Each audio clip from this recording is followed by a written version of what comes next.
are brand new at model electric train building and know absolutely nothing about it, and you don't have a large space or budget, but want a little fun project to get you started, then this video will show you how to do that. So check it out.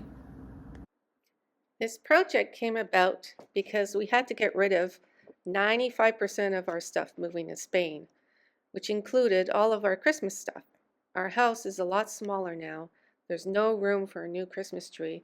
So I wanted to build this winter diorama to sit on a side table in our living room to serve as a festive replacement. By the way, you don't have to build a winter scene like this. You can make it a summer or fall scene if you like, just by changing the trees and the color of paint. If you are interested in a list of the materials I used for this project, just send us a message below. Let's get started.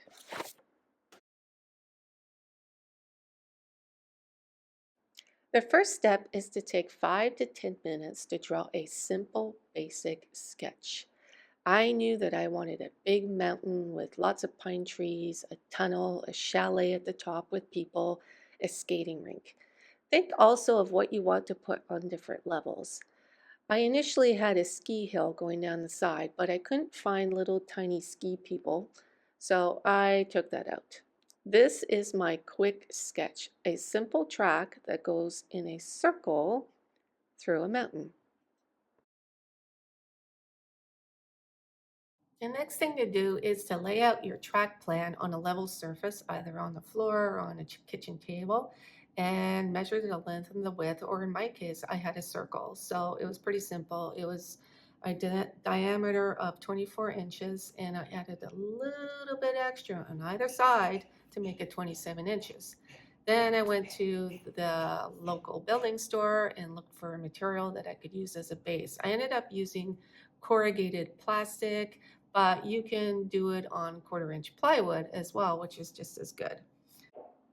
As you can see here, I painted the base white, and now I am tracing the outline of my track onto the base because I decided that I wanted to raise my track slightly, and I purchased some Woodland Scenic 1/4 inch risers to glue down underneath my track. Now, you don't need to do this. You can just find some foam and cut it to shape, and that works just as well. If you don't want to raise your track on your base and you just want to glue it right down to the base, I would suggest that you glue 1-inch hard pink insulating foam first onto the base. This foam will make it easier for securing scenery like trees later, carving out a pond or a river, and the foam also dampens the noise of a train running on the tracks. Woodland Scenic risers are excellent for curves, and in my case, for making a circle, so that's why I used them. Here they're pinned and glued down, held down with weights, and I let dry overnight. The next day, I masked off the risers with thick masking tape, and then I used Sculptamold to build up the sides up to the risers on the inside and on the outside. Next, lay your track on top of your riser and use a pencil to mark each track junction point. Remove the track, set aside. Apply a dollop of silicone caulk to each junction point and set your track on top. Add weights and let dry overnight. It is extremely important to test your track each time using your locomotive. If you notice it doesn't run at all or starts and stops, it's because your tracks are dirty. You need to clean the track using a PECO track stone. Wipe off the residue with a dry paper towel. Clean the wheels of your locomotive as well with dry paper towel. Test again until everything is running smoothly before you move on to the next step. Adding the ballast is very easy. Just add a bead of school Elmer's glue to the outside section of one track. Spread the glue using a thin paintbrush. Then sprinkle the ballast, which is the gray sand, using your fingertips along this glue edge. Repeat for each section. Avoid adding ballast to the ramp connection area. Repeat for the inside of the track and let dry overnight. The next day you might notice that the ballast is not completely glued down. So the best way to set it really well is to premix water and Elmer school glue 50-50 in a bowl. Mix it really well and use a pipette to spread the mixture around the track inside and out. This will definitely completely set the ballast. The fun part was building the mountain. As you can see, I've got different levels. The top level will have the chalet, then the skating rink on the next level, and then I have a bunch of little levels below. Make sure you cover your track, and I built my mountain with balsa wood, but you can use cardboard or foam. It works just as well. This is the back of the diorama, and I decided to paint the inside of the tunnel brown so that it would be easier to do at this point rather than later.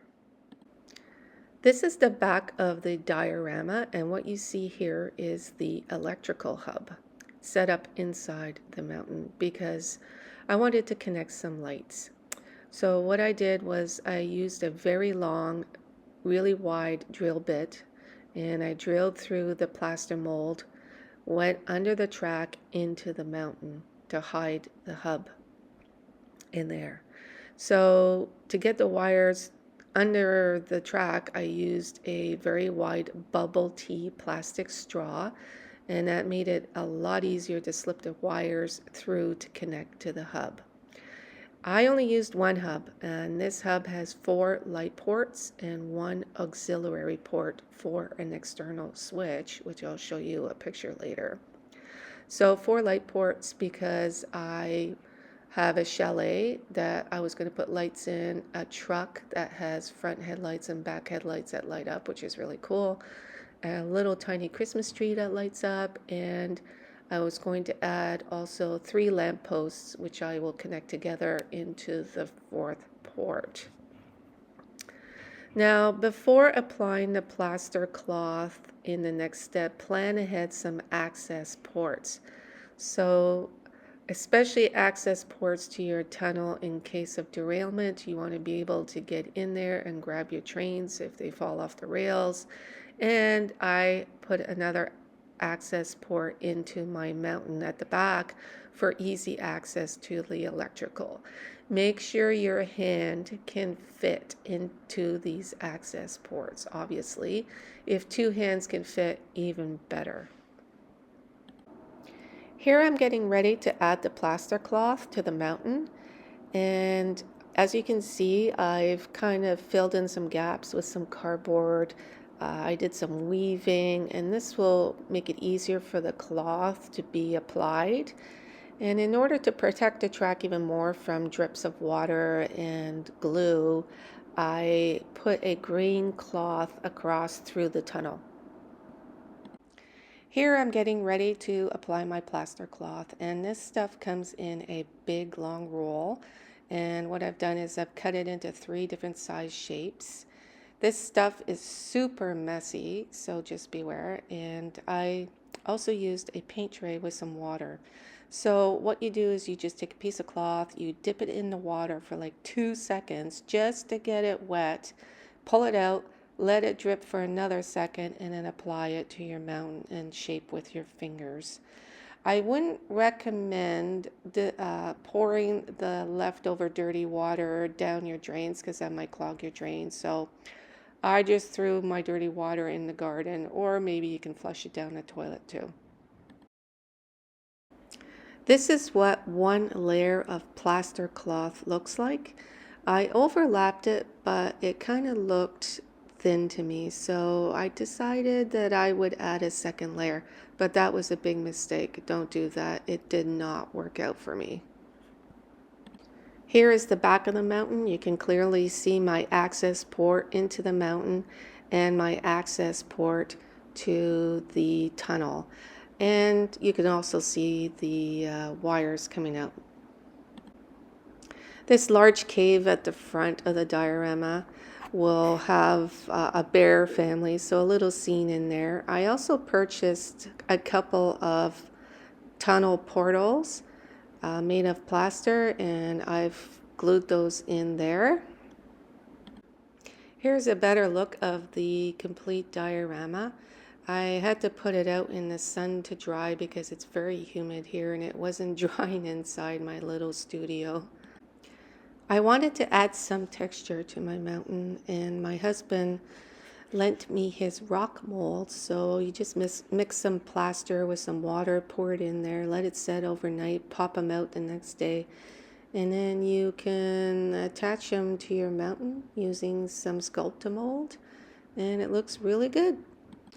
For my skating rink, I just bought a small compact mirror, popped it out of its case, glued it down, and then built up around it using Sculptamold. I only used 4 acrylic paint colors: white, black, brown, and flesh color for my mountain. Using a wide brush and a lot of water, I mix them up to the desired color. Sometimes you have to go over it again to get the desired color that you like. This is the cute little truck that has front headlights and rear headlights that light up. It had a long lead, so it was easy to connect.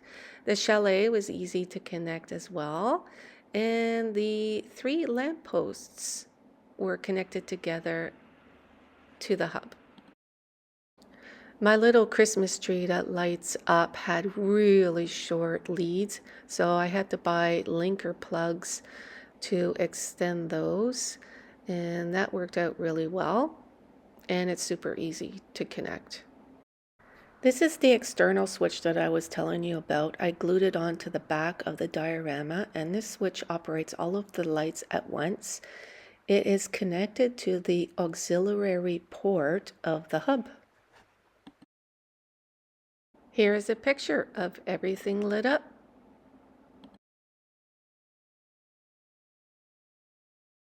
When I purchased the trees from Woodland Scenics, they didn't have any snow on them. So in order to give them that snowy effect, I painted them with school glue, and then I just rolled them into some snowy powder. Adding the snow was the trickiest part of the whole project.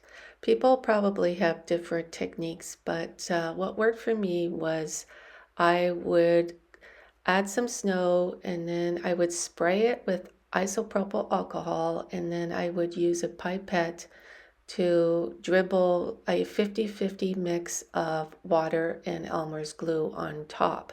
Now I had to repeat this several times to get the amount of snow that I desired. And sometimes I just wanted a light dusting of snow, so I used a sieve to sprinkle it on top of some smeared glue. It doesn't look like much snow, but I used a box and a half to get this effect, which I'm happy with. Not all things that you purchase from a hobby store are painted, and here's an example. My Santa Claus, my reindeer, and the sleigh were all clear, so I had to paint them myself. Finally, I sprinkled some sparkly snow all over my diorama to give it that glittery effect. I hope you enjoyed this video, and there's one last thing. I created this YouTube channel for my husband who loves model electric trains, and this is why the channel is called The Hobby Train Guy. He started building a couple years back in Canada, and since we moved to Spain, he's had to start all over again, but that's okay. He loves building layouts. So at the moment, we're enclosing our carport to become his train room man cave, which is so excited about. So be sure to follow us on his building journey with an added sprinkle of train spotting here and there from Spain and maybe other places too. And the cat wants in. Thank you. Bye.